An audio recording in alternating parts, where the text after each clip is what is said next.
সত্যজিতের মুখে অদ্ভুত কথা শুনে চমকে গেল পরশুরাম। নন্দিনীর বিয়ে ঠিক হলো।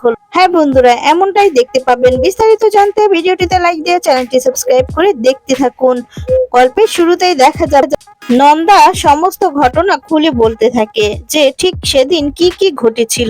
বলরাম তখন বলে, আর পাঁচু বাবু? আর তখন বলে, হ্যাঁ আমি বলবো তো। আমি গাছে উঠেছিলাম, আর গাছে উঠে আমি সবটা দেখেছি। আমি আদালতে গিয়ে বলবো, যেখানে গিয়ে বলবেন আমি সেখানে গিয়েই বলবো।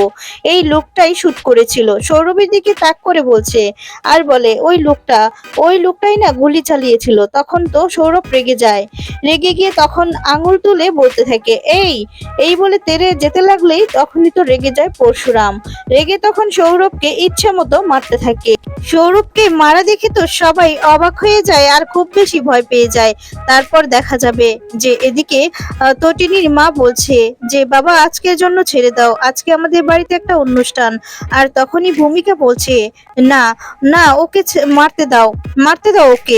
অনেক পাপ করেছে এই লোকটা অনেক পাপ করেছে, জঘন্য পাপ করেছে। আর ভূমিকা তখন বলছে যে কিন্তু এখানে নয়, ওকে নিয়ে যাও জগন্নাথের কাছে, রথের সামনে নিয়ে যাও। নিয়ে গিয়ে এমন মারো জীবনেও যেন কোনোদিন আর পাপ করতে না পারে। ওকে তো পানিশমেন্ট দিবে, কোর্ট দিবে। আর তারপরে দেখা যায় যে নন্দিনী সবাই অবাক হয়ে যায় এদিকে পরশুরামের মার দেখে। পরশুরাম তো ইচ্ছে মতো মেরে একদম মাটিতে শুয়ে দেয় সৌরভকে। সৌরভ তখন বলে, পরশুরাম তুই আমার সাথে কিন্তু একদম ঠিক করছিস না। তখন বলে, ঠিক ভুল তো আমি দেখে নিব, তুই চুপ থাক। এরপর তো কান টানলে মাথা আসবে। আর তখনই দেখা যায় যে এদিকে আয়ুষীর মা বলছে, কানটা কি আবার, আর মাথাটাই বা কে? তখন বলে, আপনার মেয়ে আয়ুষী আর বিজিত লাহিড়ী। কথায় আছে না, কান টানলে মাথায় আসে। আর তখনই দেখা যায় প্রার্থনা জিজ্ঞেস করে যে কোন কানের কথা বলছো, আর কে কান? তখন বলে, এই যে মিস্টার কর্ণ চ্যাটার্জি আর ওনার ছেলে কাবির চ্যাটার্জি। আর কর্ণটার নেই। তখন তো কর্ণ চ্যাটার্জি রেগে যায়। রেগে গিয়ে দেখা যায় পরশুরামের কলারটা চেপে ধরে আর বলে, এই তুমি আমাকে চেনো না, আমার দূর কিন্তু অনেক এগিয়ে গিয়েছে।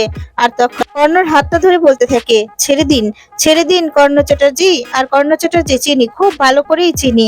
রথযাত্রার অনুষ্ঠানে তাই তো একটা কাউডের মতো রথযাত্রা অনুষ্ঠানে আমাকে মারার চেষ্টা করেছিলেন। ওই যে কথায় আছে, রাখে হরি মারেকে। আর তখন কাবির এদিকে কথাগুলো শুনে ভয় পেতে থাকে। তারপর বলতে থাকে যে রাখে তো তিনি মারেকে। এরপর পরশুরাম বলরামকে বলছে, বলরাম ওদিকে তুলে নিয়ে যা সোজা ডিপার্টমেন্টে তুলে নিয়ে যা। তখন বলে যে আচ্ছা কাবির তুমিও যাও। আর তখন বলে, আমি যাব মানে? এরপর দেখা যায় মায়া বলতে থাকে, হ্যাঁ আপনারা ভিতরে আসুন। তখন কিছু লোকজন চলে আসে। এরপর পরশুরাম বলতে থাকে, এখন শুধু বাকি রইলো। আর তখনই নন্দিনী বলে, এখন বাকি কাজটা হচ্ছে তোমার না, বাকি কাজটা হচ্ছে আমার, কোর্টে হবে। তারপর দেখা যায় কর্ণ বলে, তটিনী তুমি কিন্তু আমায় চেনো না। তখন বলে, চিনি, আপনি হচ্ছেন কর্ণ, আমি খুব ভালো করেই আপনাকে চিনি। আর ওই যে আপনার ছেলে কাবির, তাকেও আমি খুব ভালো করেছি। তখন বলে, এবার মানে এখান থেকে কেটে পড়ুন তো, বিদায় নিন এখান থেকে। বলরাম তখন বলে, আসুন মিস্টার চ্যাটার্জি, তবে চিন্তা নেই, যা হবে আইনি ভাবেই হবে। আর বাইরে কিন্তু বিশেষ কুটুমরা আছে। আর তখন বলে, কারা? এরপর বলতে থাকে যে প্রেস মিডিয়া, ওরা তো অপেক্ষা করছে। কর্ণ চ্যাটার্জি, সৌরভ, কাবির চ্যাটার্জি পর পর গাড়িতে উঠবে। মায়া তখন বলে, স্যার কিন্তু নিখোঁজ। আর তখন তটিনী বলে, জানি উনি কোথায় যাচ্ছেন সেটাও ট্র্যাক করা হচ্ছে। এসব নিয়ে তোমরা চিন্তা করো না, আমি আছি তো। আর তখন বলে যে বাকিটা তোমরা আমার উপর ছেড়ে দাও, আমি দেখে নিচ্ছি। তখন পরশুরাম বলতে থাকে, তাহলে এখন পড়ে রইলো শুধু একজন। আর তখনই বলতে থাকে যে কে? মানে এদিকে আয়ুষীর মা বলছে, তুমি কার কথা বলছো জামাই? আর তখন বলে, আমি বলছি হচ্ছে, এই বলে দেখা যায় বলতে থাকে, আপনার মেয়ের ভালোবাসার পাত্র বিজিত লাহিড়ী, তার জন্যই তো মুখটা বন্ধ করে রেখেছিল। ওইদিকে আয়ুষী তো খুব বেশি ভয় পেয়ে যায়। তখন আয়ুষীর কাছে যায় পরশুরাম। আর তখন বলতে থাকে, কি আয়ুষী, তাই না তুমি বিজিত লাহিড়ীকে খুব ভালোবাসো তাই না? তার জন্যই তো তুমি আমাদের সাথে গেম খেলে যাচ্ছ, মুখ থেকে একটা কথাও বের করছো না। বলছিলাম কি আয়ুষী, এবার যাও, অপেক্ষা করছে তো। আর তখনই দেখা যাবে সেখানে মায়া সকলেই মিলে সবাইকে নিয়ে সেখান থেকে চলে যেতে লাগে। আর তখন এদিকে আয়ুষীর মা কাঁদতে থাকে। আর তখন বলতে থাকে, না আমার মেয়েকে ছেড়ে দিন। আর এদিকে তখন দেখা যায় বলরাম বলতে থাকে, কর্ণ চ্যাটার্জি চলুন চলুন, আর পরশুরাম শুভযাত্রা, শুভ রথের যাত্রা। তখন এই বলে তারা সেখান থেকে নিয়ে সবাইকে চলে যায়। কর্ণ যেতে যেতে বলতে থাকে আমি ছাড়বো না তোমাকে, ছাড়বো না, দেখে নেব। আর তখন এদিকে আয়ুষীর মা কান্নায় ভেঙে পড়ে, এরপর বাবিলের কাছে যায়। আর তখন পরশুরাম বাবিলের কাছে গিয়ে বলতে থাকে বলছি কি তোমাকেও তুলতে পারতাম, কিন্তু বাড়ির ছেলে তো, তাই তাই তুললাম না, পরে দেখে নেবো তোমাকে। তখন পিকু লাড্ডু ওরা যায় পরশুরামের কাছে আর গিয়ে বলে পা আমরা এটা সেলিব্রেট করবো না? তখন বলে হ্যাঁ নিশ্চয়ই। এই বলে দেখা যায় সবাই তো খুব খুশি হয়ে যায়। এদিকে দেখা যাবে যে যে সত্যজিৎ মুখার্জি ঘরে একা লাইটটা অফ করে বসে আছে। আর তখনই সেখানে চলে আসে দীপালি। দীপালি এসে বলতে থাকে যে কি ব্যাপার, তুমি এভাবে লাইট অফ করে বসে আছো যে, কি হয়েছে? আর তখন বলে না কিচ্ছু হয়। এরপর বলে না তোমার মুখ দেখে তো তা মনে হচ্ছে না, বলো না গো তোমার কি হয়েছে? আর তখন এরপর সত্যজিৎ মুখার্জি বলছে তুমি বুঝতে পারছো না দীপালি, জাহাজটা ডুবছে। আর তখন দীপালি বলছে মানে, আর তখন বলছে মানে সবকিছু শেষ হয়ে যাচ্ছে দীপালি, সবকিছু, এত টাকা পয়সা, এত সম্পত্তি, সমস্ত কিছু পড়ে যাচ্ছে, সব অন্ধকার হয়ে যাচ্ছে। তখন বলে তুমি যে কি বলছো কিছু বুঝতে পারছি না। এরপর বলে তুমি একটা কাজ করো, তুমি না জামাই আর তটিনীকে ডাকো। আর তখন বলে আমি ওদের সাথে কথা বলতে চাই। এরপর বলে কি হয়েছে বলো না? তখন বলে বলছি তুমি ডেকে আনো না। এরপরে দেখা যাবে তটিনী আর পরশুরামকে ডেকে আনে দীপালি। আর তখন দেখা যায় তটিনী বলতে থাকে যে কি হয়েছে ড্যাডি, তোমার কি কিছু হয়েছে? তুমি এভাবে মনমরা হয়ে বসে আছো কেন? আর তখন বলে না আমার কিছু হয়নি, আসলে আমি তো এইবারের বড় সত্যজিৎ মুখার্জি, আমি জানতাম যে জগন্নাথ দেবের রথযাত্রাটা খুব সুন্দর করেই হবে, কিন্তু এই সময়ের মধ্যে এত ঝামেলা কেন? কেন আমাকে তো সব দিকেই সামলাতে হয়, সমস্ত ঝামেলা কেনই আমাদের বাড়িতে হবে? তখন পরশুরাম বলে আপনি কি কোনোভাবে আমাকে দায়ী করছেন? আর তখন বলে না জামাই, আমি তোমাকে দায়ী করছি না, তুমি তো তোমার দায়িত্ব পালন করছো, অপরাধীদের শাস্তি দেওয়াটা উচিত, এটা ঠিক, কিন্তু তার জন্য আমার বাড়ি কেন, আমার বাড়ির রথযাত্রার অনুষ্ঠানটা কেন নষ্ট হবে? আর তখন বলে আমার মনে হচ্ছে আপনি আপনি আঙুলটা আমার দিকেই তুলছেন। তখন বলে হ্যাঁ আমি তুলছি, কারণ তুমি আমার বাড়ির মেয়েকে তুলে নিয়ে গিয়েছো, আমার ভাই বহুদিন ধরে এই বাড়িতে নেই, নিখোঁজ, আর তার মধ্যে এই মেয়েটাকে তুলে নিয়ে গিয়েছো। মেয়েটার মনে কি হচ্ছে সেটা তুমি একবারও বুঝতে পারছো? এরপর যদি তাকে কোর্টে তোলা হয়, প্রেস মিডিয়া সমস্ত জায়গায় ছড়ে যায়, তারপর তারপর মেয়েটার সম্মানটা কোথায় যাবে সেটা বুঝতে পারছো? মেয়েটার মনের অবস্থা কি হবে? কোথায় যাবে, কোথায় যাবে আয়ুষের সম্মান? আর আরাধ্যা কাবিকে ডিভোর্স দিবে, সেও সংসারটা করবেন না। আমার ভাইও এখন বাড়িতে নেই, সবকিছুর জন্য তুমিই দায়ী। এই বলে পরশুরামের দিকে আঙুল তোলে। তখন তো তটিনী অবাক হয়ে যায় আর বলে ড্যাডি তুমি কিন্তু এবার আমার হাজবেন্ডকে অপমান করছো। তখন বলে হ্যাঁ আমি অপমান করছি। আচ্ছা আমি আমি কি ঘরে মুখ ঘুটিয়ে বসে আছি তার জন্য দায়ী তুমি? কি হচ্ছে বলো তো, কি হচ্ছে? আমি জানি জামাই তুমি একটা ভালো চাকরি করো, তার জন্য আমি খুবই গর্বিত, কিন্তু আমার পরিবার কেন, আমার পরিবারে এই এই ধরনের ভাঙন হবে বলো তো? তুমি শুনতে পাচ্ছ না তটিনী, শুনতে পাচ্ছ না ভাঙনের শব্দ? তুমি দেখতে পাচ্ছ না পরিবারটা কিভাবে চলে যাচ্ছে? আয়ুষের এবার কত বয়স, আর ওই যে আরাধ্যার এবার কতটা বয়স হয়েছে, ওরা সংসার করবে না, এই বয়সেই সংসার করবে, কি করবে ওরা, ওদের জীবনে কি হবে? আর তখন দেখা যায় তটিনী বলতে থাকে যে ড্যাডি তুমি আমার কথাটা শোনো। তখন পরশুরাম বলে তটিনী তুমি দাঁড়াও, ওনাকে বলতে দাও।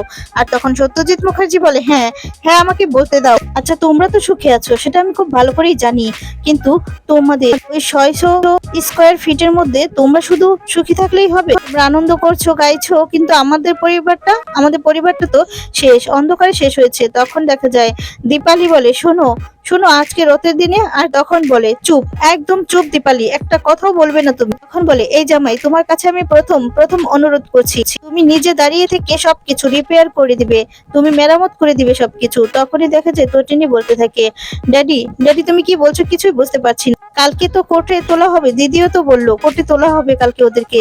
আর তখন বলে না কালকে কোর্টে তোলা হবে না, কাবিরও বাড়িতে থাকবে, আয়ুষীও বাড়িতে থাকবে, কারণ নন্দিনীর বিয়ের পাকা কথা হচ্ছে কালকে।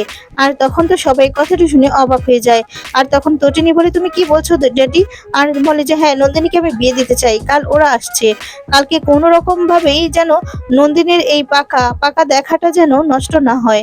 আর তখন পরশুরামের কাছে যায়, গিয়ে তখন হাত জোর করতে থাকে এদিকে সত্যজিৎ মুখার্জি, আর বলতে থাকে প্লিজ তুমি দেখো আমার মেয়েটার কালকে বিয়ে ঠিক হবে, আমি ওকে বিয়ে দিতে চাই, কালকে যেন কোনো রকম ভাবেই এই পাকা দেখাটা নষ্ট না হয়। আমি ওর বিয়েটা দিয়ে সমস্ত সম্পত্তি আমি ভাগাভাগি করে দিয়ে আমি এখান থেকে চলে যাব, অনেক দূরে চলে যাব।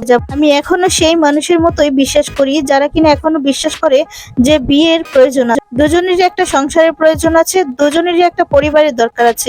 পরশুরামের কাছে সত্যজিৎ হাত জোর করে বলতে থাকে যে তুমি এই কথাটা রাখবে বলো। আর তখনই পরশুরাম বলে আপনি এভাবে হাত জোর করবেন না, আর যদি আমি কথাটা না রাখি তাহলে। আর তখন বলে না, তোমাকে এই কথাটা রাখতেই হবে, রাখতেই হবে কথাটা, তুমি কথা রাখবে। কাল নন্দিনীর বিয়ের পাকা কথা, আর সব দায় তোমার হাতে তুলে দিলাম আমি। তুমি কিভাবে আয়ুষীকে নিয়ে আসবে, কিভাবে আরাধ্যা কাবিরকে নিয়ে আসবে, সব দায়িত্ব তোমার। এই বৃদ্ধ পিতাকে তুমি তুমি সাহায্য করো জামাই। আর তখন বলে প্লিজ তুমি সাহায্য করো, এই বলে আবারও হাত জোর করে দেখা যায় অনুরোধ করতে থাকে পরশুরামকে। আর তখন বলে আমি আর পারছি না জামাই, আমি আর পারছি না, বয়স হচ্ছে তো, আমি আর পারছি না, মেয়েটার বিয়ে হতে দাও, তারপর এখান থেকে আমি চলে যাব, অনেক দূরে চলে যাব। এরপর বলতে থাকে যে এই বিয়েটা আমি অনেক কষ্ট করে এই বিয়েটা আমি ঠিক করেছি। যদি কোনো কারণে এই বিয়েটা ভেঙে যায় না, তাহলে তুমি সত্যজিৎ মুখার্জির আরেকটা রূপ দেখতে পাবে। যা শুনে পরশুরাম অবাক হয়ে তাকিয়ে থাকে। এদিকে তটিনীও অবাক হয়ে যায়। আর তখন দেখা যায় সত্যজিৎ মুখার্জি বলতে থাকে যে তটিনী নিজের দিদির বিয়ের দায়িত্বটা নিও, আর দীপালি সবাইকে বলে দিও যে কালকে বিয়ের পাকা কথা হবে। আর কোনো রকম অপমান কিছুই যেন কালকে না হয়। পরশুরাম বলে কিন্তু আয়ুষীকে তো কালকে কোর্টে নেওয়া হবে। তখন বলে না, হবে না, না নেওয়া হবে না, আমি বারবার তোমাকে বলছি, তুমি কেন বুঝতে পারছো না বলো তো। আর তখন বলে আপনি কিন্তু আমার সাথে উচ্চ স্বরে কথা বলছেন। আর তখন বলে সরি, আই এম সরি। তুমি বলো আমি কি তোমায় আমার গলায় গামছা দিয়ে আমি কি কন্যাদান করব, সেই কথাটাই তোমাকে বলবো। আমার মেয়ের একটা না অতীত আছে। তখন এই কথা শুনে দীপালি বলে যে তুমি থামো। এরপর তটিনী বলে থাক না এই সমস্ত কথা। এরপর বলে না থাকবে না, না থাকবে না, ওকে জানাতে হবে, ওকে জানাতে হবে। আর তখন বলে আমার আমার মেয়ে নন্দিনীর বিয়ে হয়েছিল আর ওর জামাইটা মারা যায়। তারপর থেকে আমার মেয়ে শুধু কাজ আর কাজ, আর কিছুই বোঝে না, সে কাজ নিয়েই পড়ে থাকে। আর তখন এই সমস্ত কথা শুনে অবাক হয়ে যায় পরশুরাম বলে আমি তো কখনো এই কথা শুনিনি, সরি, তুমি দয়া করে এই বিয়েটা সুস্থভাবে হতে দাও, কোন রকম কোনো। এরপর দেখা যাবে যে পরশুরাম কি করবে নিজেই ভেবে উঠতে পারছে না। এরপর পরশুরাম কথা রাখার জন্য আয়ুষীকেও নিয়ে আসে, শুধু একদিনের জন্যই শ্বশুরের কথা রাখতো। বন্ধুরা এবার তাহলে কি করবে পরশুরাম কি তাহলে কোর্টে তুলবে আয়ুষীকে, নাকি শ্বশুরের কথা রাখতে নিয়ে আসবে? কমেন্টস করে তোমাদের মতামত জানিয়ে দাও। আর পরবর্তী আপডেটে কি হতে যাচ্ছে জানতে হলে অবশ্যই চ্যানেলটি সাবস্ক্রাইব করে পাশে থাকা বেল আইকনটি বাজিয়ে দাও। ধন্যবাদ।